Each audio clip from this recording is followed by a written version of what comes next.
I shouldn't have to be in spaces where men have full access to me naked without my consent. This woman's horrible encounter with a trans woman is going viral right now because it shows everything that's going wrong in the Wi-Fi password movement.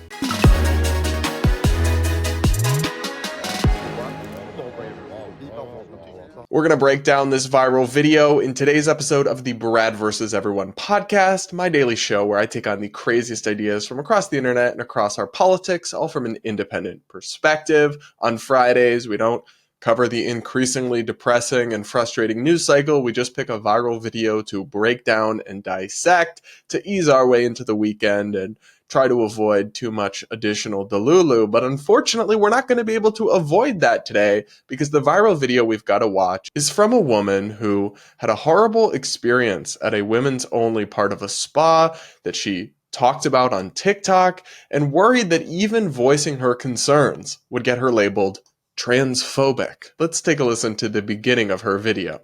So I'm leaving the spa that I've been coming to for like 8 years. And I know I look upset, and it's because I am. Just for context, guys, she's clearly crying, and the caption says, "So, is this transphobic? Am I bugging?" This spa. It's called Island Spa and Sauna. It's in Edison, New Jersey. I've been coming here for 8 years. This is like my place of refuge. It's where I come to relax after like a crazy week or after a very stressful incident, or where I come to just clear my mind, you know, like, and just, yeah. So she's clearly getting very emotional. It sounds like this place is kind of a refuge for her, but unfortunately that refuge has been violated because now we're going to get into the disturbing part of this story. And in this Korean bathhouse, everyone is completely naked. So there's a side for men that you can enter through the men's locker room, and they have their own side with their own hot tubs and stuff. And then there's a women's side, which you can enter through our locker room, and it's only women in there. So today I come in, I soak, I go get my massage, I get ready to go back into the like bathhouse for women, and I walk in and I see a penis and chest hair and a low haircut. So I freak out and I run out. And I go to the people that work there. I'm like, oh my goodness, I think somebody came into the wrong side or something. There's a man in there. Now there's also all women working in there. So they all look at me in discomfort, and you can tell they're embarrassed, and they're just like, it's a trans woman. So I want to pause here. There's a lot more to this story, but I want to pause here to make a couple of points. One is that I actually do sympathize with these employees because I suspect that they actually don't have the discretion to kick this individual out. They're most likely bound by state laws to respect and affirm someone's gender identity and essentially let them use whatever spaces they want. So a lot of times you hear people trying to boycott or blast the businesses in these kinds of situations. Something very similar happened at a place called the Wee Spa that went mega viral.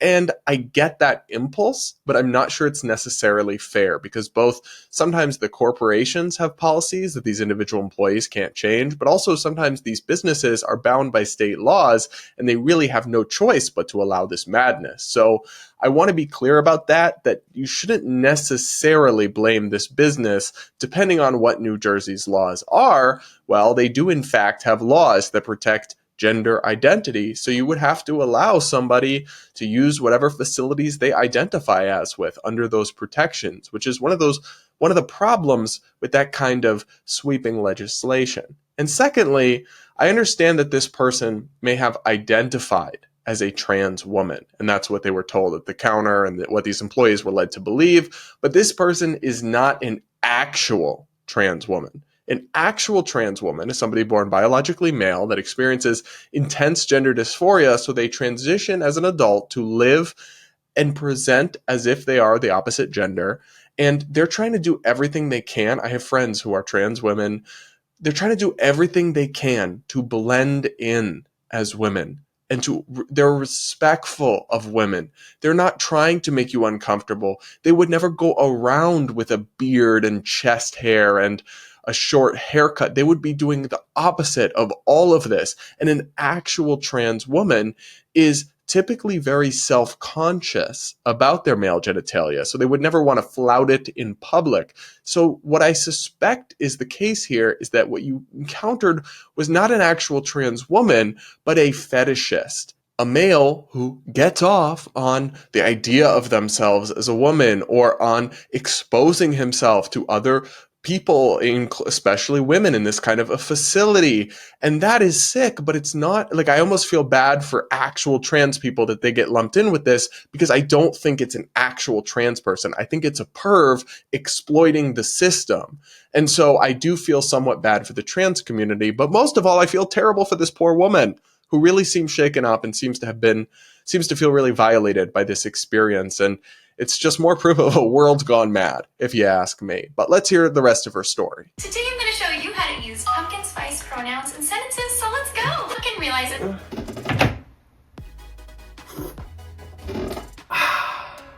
That's better. Sometimes I feel absolutely cooked at the end of a long day, wading through TikTok brain rot and more insanity from the Wi-Fi password community. One thing that helps me cope and regenerate some of my destroyed brain cells is a cup of tea from my friends over at Lion's Tea Exchange, the sponsor of today's show. Founded by my friend and fellow YouTuber Sydney Watson, this delicious tea is sourced from across the globe, from Nepal to Japan, but made in America and packaged meticulously by hand. I love the lemon ginseng tea to sip and unwind after a day of dealing with Delulu. If you too need something to bring you some peace in this increasingly insane world, go to the link on screen or in the description and check out Lion's Tea Exchange today. Plus, if you use the promo code BRAD, you can get 10% off your order. Check out Lion's Tea Exchange now. So now I'm in shock.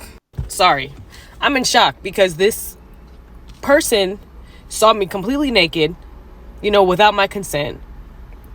And I don't even know if I should call it a trans woman, because it looked like a straight up man. I'm talking chest hair, a low cut, a very big penis, and was older in age. So he clearly had to be in his 40s. And you can tell the spa workers are torn, because you could tell they're uncomfortable. And he's walking around, penis swinging. And they're like, well, if someone identifies as a trans person, we legally can't make them leave. So that was the point I mentioned earlier. I think these employees may have their hands tied by lunatic state law. So again, blame the politicians, not necessarily the businesses. And my heart breaks for this woman who clearly feels violated by this and says, like she says, didn't consent to being exposed to a man. She went into the women's only part of the spa. But it's crazy to me that the same side of the political aisle, the progressive woke people who consider themselves feminists, who champion the Me Too movement, and I have concerns about a lot of that stuff, but I also support the underlying premise that women should never be harassed. Consent should always be respected. Of course, I completely agree with all of that. However, it's like that stuff goes out the window the second that it's a trans issue. Like all that stuff about women consenting, whoop, there you go, out the window. And I just don't understand how you can flip on a dime like that if that's something you actually genuinely believe in. But that's what they do, at least some of them, on issues like this. It's really bizarre. So I'm crying at this point. I'm crying at this point because at that point, I've been coming here for 8 years, and this is one of my safe spaces, where I go to unwind and everything. And it's just that quick, my safe space just became unsafe. So I want to make a note about this safe spaces thing. You guys know I'm critical of the idea of safe spaces, but that's typically when we're talking about that's about ideas and arguments. Oh, my college classroom is a safe space where people won't be triggered. That I totally reject. I think it's ridiculous and infantilizing and close-minded. But the idea of a literal safe space, especially for women who may have experienced abuse at the hands of men or other people in the past, is a different story. That's something I can understand and respect. You would want to feel safe in a space, physically safe. That's another thing. So I'm maybe the terms get a little confusing here, because this is not what we're typically talking about when we talk about safe spaces. And I almost felt I don't know, I'm trying to wrap my head around my feelings. I kind of feel like something very private to me was taken from me without my consent. And when I say something very private, meaning my body, like, I shouldn't have to be in spaces where men have full access to me naked without my consent, and vice versa. So I'm crying, and the manager, you could tell, very apologetic. They feel bad because they're like, legally, New Jersey law, there's nothing we could do. So they're like, we'll comp your admission fee and we'll comp your food, but we'll just charge you for your massage.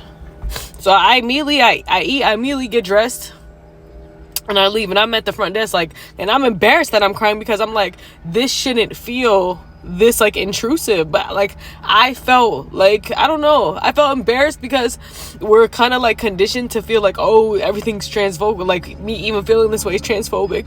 But I was very, very uncomfortable. Like, and I just feel like I have the right to feel that way. So I don't know. I don't know if I have like $500 with the gift cards here. I come here, like I said, I've been coming here consistently for 8 years. I come here, I do my yoga when they have yoga sessions, like, so it's just, I don't know.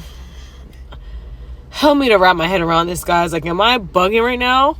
So, I mean, I think it's kind of crazy that we're even at a point on TikTok or on the internet or just in society more generally where totally legitimate and valid concerns like this would prompt someone to worry about getting accused of transphobia or bigotry. To me, that just does reiterate the conclusion I've had for a long time that these terms and these accusations are so overused and so overutilized and so thrown around like candy on Halloween that they lose their meaning, but they also become cudgels used to beat people into submission or to silence them or prevent them from speaking up. Because if you're a bigot, if you're labeled a bigot, I mean, you can get a Twitter mob targeting your job the next day. You can have that haunting you in your Google search history. Like, these accusations can be destructive. Though I think the power of them is waning because they have been overused so much, it's still a serious thing. But people are understandably, especially normal people, like, this is just a random woman. This is not a full-time influencer. This is not a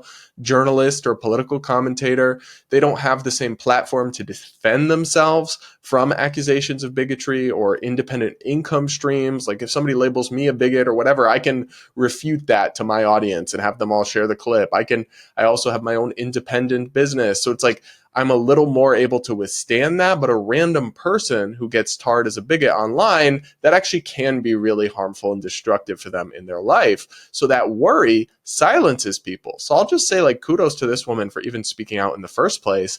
I think it's a brave thing of her to do, honestly, because I've seen and people get bullied and shamed and attacked.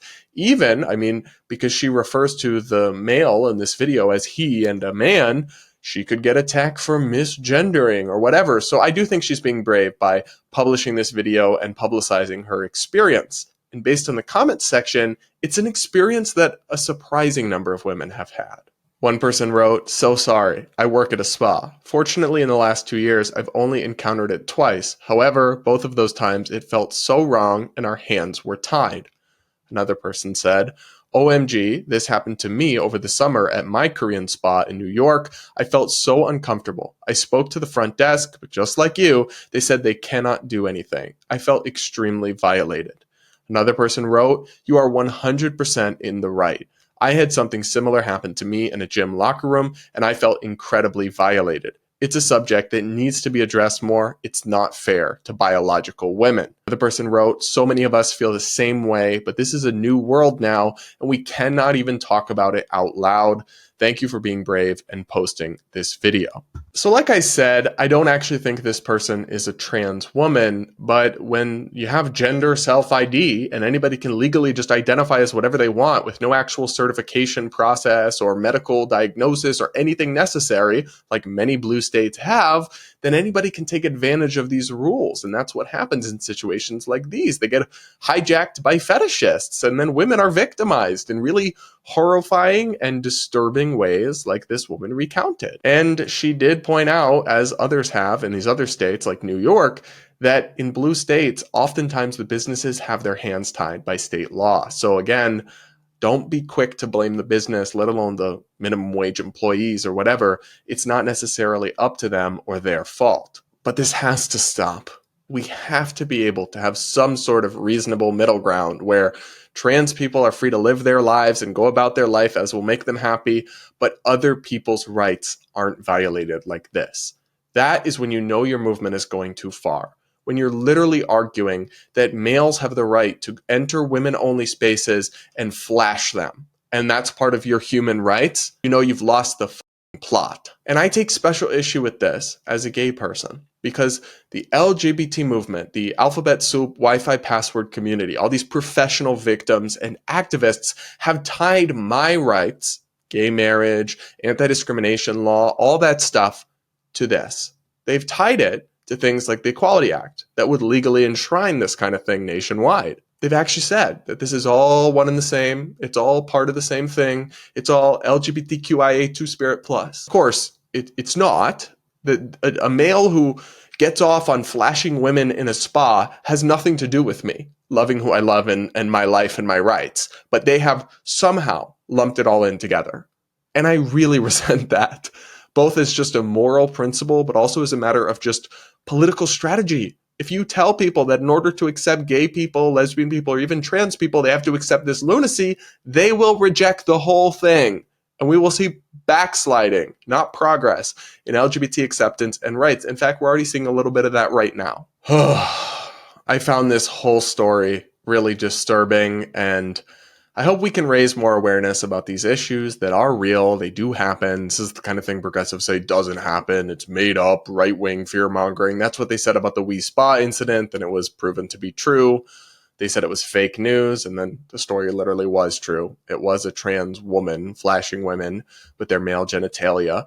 And of course, the facts came out months later, and they never admitted they were wrong. We've got to do something to rein in this madness and reach reasonable middle ground. Because if this kind of stuff continues to spread, if these ridiculous policies continue to get passed at the blue state level, let alone nationwide, which Kamala and the other Democrats want to do, then we are in serious trouble. Both as just Americans who value common sense, and particularly as sane LGBT people who are getting lumped in with this radical, ridiculous, absurd nonsense. But what do you think? Let me know in the comments below, and do hit that like button while you're at it to reward my suffering through this insanity. And with that, we'll talk again on Monday.